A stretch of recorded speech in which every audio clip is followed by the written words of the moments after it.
So I wonder why we're talking about being in the back of the pack. We should be somewhere near the front by now. Is inflation taken into consideration on this project? Inflation, is it taken into consideration on the cost of the project? Because when it was figured out, the engineering study in 2017, it was only 1.2 million. Now it's 6.2. Yeah, and so certainly we've taken into inflation through to 2024. And there was a great deal of inflation that came out of COVID in this industry to the point where prices pretty much doubled in a 3-year period. But I will say that the longer it takes us to get the funding, we're losing 5% a year. And so if this doesn't get bid out till 27 or something, that 6.2 might not go all the way, and it might get reduced a little bit. But we probably would recommend it be more on the roadway and stormwater side, and make sure that the water is the key aspect. Here's what gets done. I thank you for your consideration, taking all these questions. This one last question to wrap it up. Is there any help from the delegation, the federal delegation in Washington, on behalf of the town on this project? There is in the vein that we work with Senator Shaheen's office, and she did actually find this to be a high priority project that she brought to Washington, but then it becomes a federal pool kind of scenario again, and you've got to fight for your state and pull as many dollars as you can. So it didn't make it at that level, but that I would encourage everyone to literally, reach out to your senators and just, make yourself heard, because that's really how a lot of this happens. It's just, the squeaky wheel, gets the grease. Well, we have three other people in Washington to represent us as well. Yeah, Senator Shaheen just announced her retirement, which puts her pretty far down on the totem pole. So I would hope that whatever we do, we would go to all of the delegation in Washington and write letters, because this is a water quality issue. This is really the health of the people who live in the streets. And I appreciate your time. Thank you very much. My name is Tim Crown. Can you speak to the details of the project? One concern that I have is what I was told at one point, I'm assuming it hasn't changed, is the project is from end to end on Thompson Street for the roadway, catch basin, drainage, and all that. It's for the water from end to end on Thompson Street, but the sewer, there's a gap in the middle. Is that still the case? That is, and we're only replacing a portion of the existing sewer. That's that really old clay tile pipe. Once it switches to a better material, there's no need to replace it at this time, and try to keep the expenses reasonable. We didn't choose to include that at this time. But there is a gap, and even the water is not end to end, because like I said, that's 4,500 feet, where the road's 7,700 feet. So where's the water part? So water runs end to end. So I think the only thing you're missing is Winona is that extra piece. That, Because Winona makes up, I think, 1,500 feet of project, and that runs essentially from Brunt Ave to the intersection of Avery Street and kind of Washington Street. So that I'm correct, and the pavement and drainage is end to end, water is end to end, and then sewer is just that bad piece of sewer that needs to be replaced. Okay. So I'm in that middle piece, so I was considering, and I would certainly like to be able to connect to the town sewer at some point. And obviously that's more money than what is in that current design, but it doesn't seem to make sense to me if we're going to rip up the street end to end, both for the roadway and for water, that why wouldn't we take advantage of that same thing and do the sewer as well? Andrew, I'm not as familiar with Thompson Street as we didn't design it, but will that work by gravity, or would it require a pump station? You require pump stations, and I brought up your concern the last time with Dave. And I don't remember the numbers before we did, it was pretty significant. That is the station. tough part. These days, the most basic pump station, which would be what we call a submersible one, which is kind of two glorified manholes with larger diameters and covers, but they're tough to work on in the weather and you're outside and everything. Even a simplified station like that is going to cost almost $2 million, 1.75 million perhaps. So, you know, it gets tough, it gets expensive quick. So you have to unfortunately kind of weigh that extra pump station at 1.75 million, and then there's going to be additional pipe at $500 a foot to put the additional pipe in. And pretty soon, you know, you're a couple to several million, and then you say, okay, I'm picking up 10 more homes. Does that make sense economically versus people putting in their own septic systems at $20,000 a piece? I even have some communities that have decided to actually buy people's septic systems because it just was more cost effective than actually putting in the public infrastructure. So in the part of Thompson Street that was done in the 1990s, I think it was the 1990s, up to where Mike LaTulip's shop used to be, that building there, and the hydrant is near your house. We're running septic. You're on the septic. Yeah, So that's all gonna be redone as well. but that ends right before my house. It ends right at the tool place. Right. The tool place. But You that, mean the road? the road that was redone in 1990 something is gonna be torn up and redone.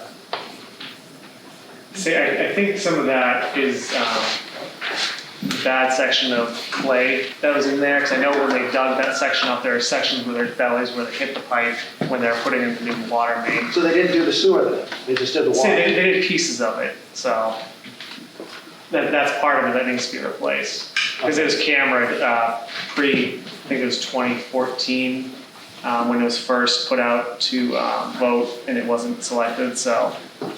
I was just assuming that, I guess I made the improper assumption that they would have done it. Since it's, again, like I'm thinking to the whole street, if you're doing the whole thing and doing the trenching that's necessary Yeah. for the water line, why wouldn't you do? If you could gravity feed it, it'd make a lot of sense, but there's a lot of peaks and valleys on Thompson Street, as you know, so it makes it very difficult. So, like to Dave's point, $2 million for, I don't know how many connections you would capture up there, 20, 30 maybe. Is it economically feasible? And so the sewer, the new sewer under this plan would run up to where? I believe it just runs up to, I think it relines or replaces up to just before Bob's house. So There's a manhole structure right there. There's nothing, it's not extending it. So it wouldn't go, the sewer wouldn't go beyond there. No. And what about on the other end, obviously Michael Tulip is doing his project or he's funding part of it and so forth. Yep. For the development that he wants to put in. What comes up from that end? How far? So sewer doesn't come up that end. So there's a manhole structure right at the very end of Thompson Street where it intersects with River Street. He is actually going through the woods and dumping into that manhole structure and then gravity feeding it to our pump station. And then that pump station will pump it down River Street and to the collection system eventually. So what came up the street there was the water? Just water, just 8-inch HDPE. And we replaced, I think it was roughly 1,100 feet of pipe there, so.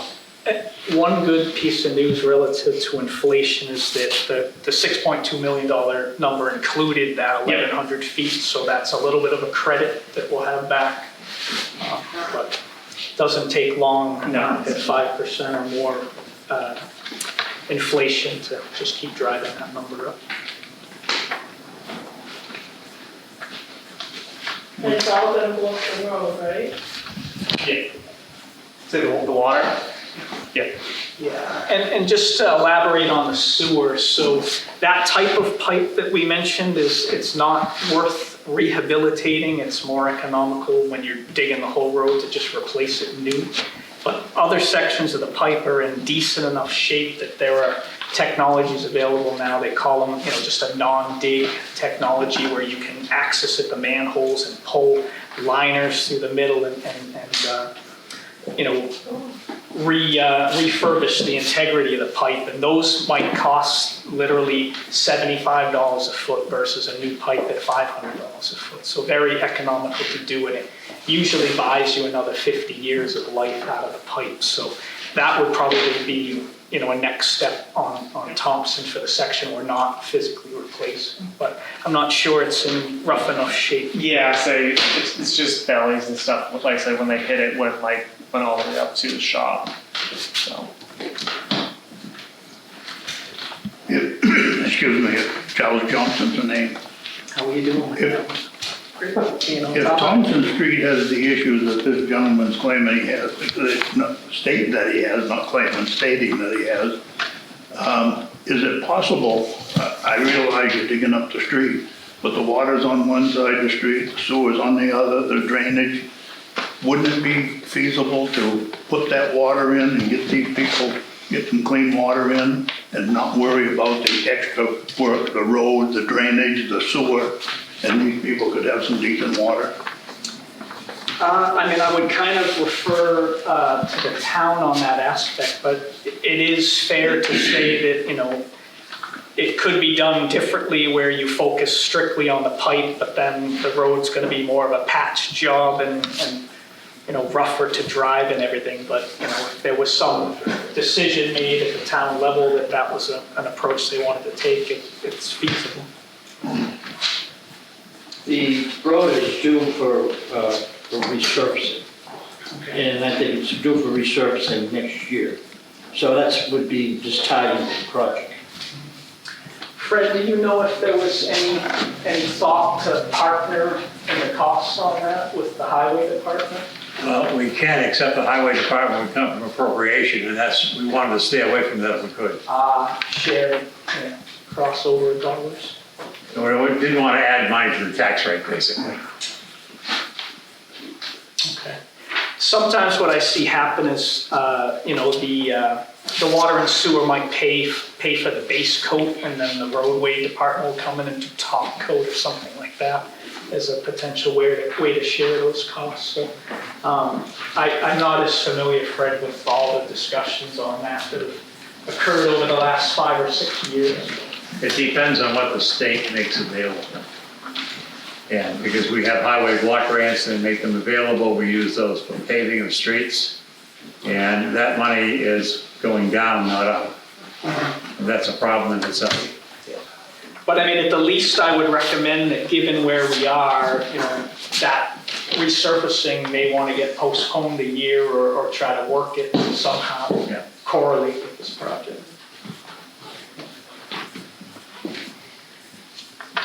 Just a comment, when we did the design in 2017, we were concerned about the river and the drainage coming down the hill. At that time, those culverts were not designed for the 100-year floods that we have now. And so we were trying to get ahead of that and, redo the drainage on that road to protect, the river, because that's going to be a real problem. Yeah. So I guess just kind of a contrarian view to, can we just focus on the water only? I think, the hope and the goal is it's been designed as a comprehensive project so far. If we can land good funding and make it reasonable to do it that way, it's probably in everyone's best interest. But Fred and board, you could probably comment if, there's any opportunity, if you're not getting enough funding, would there be consideration to change the design to cut things out or not? I don't know if that's in the cards, but. Could very well be, it depends on what we have to cut. Because we want to protect the residents that are there, not only for the water and sewer, but also for the drainage. Yeah, but even in that, perhaps there are several key culverts that have to be done, but not the full 4,500 feet of road. So.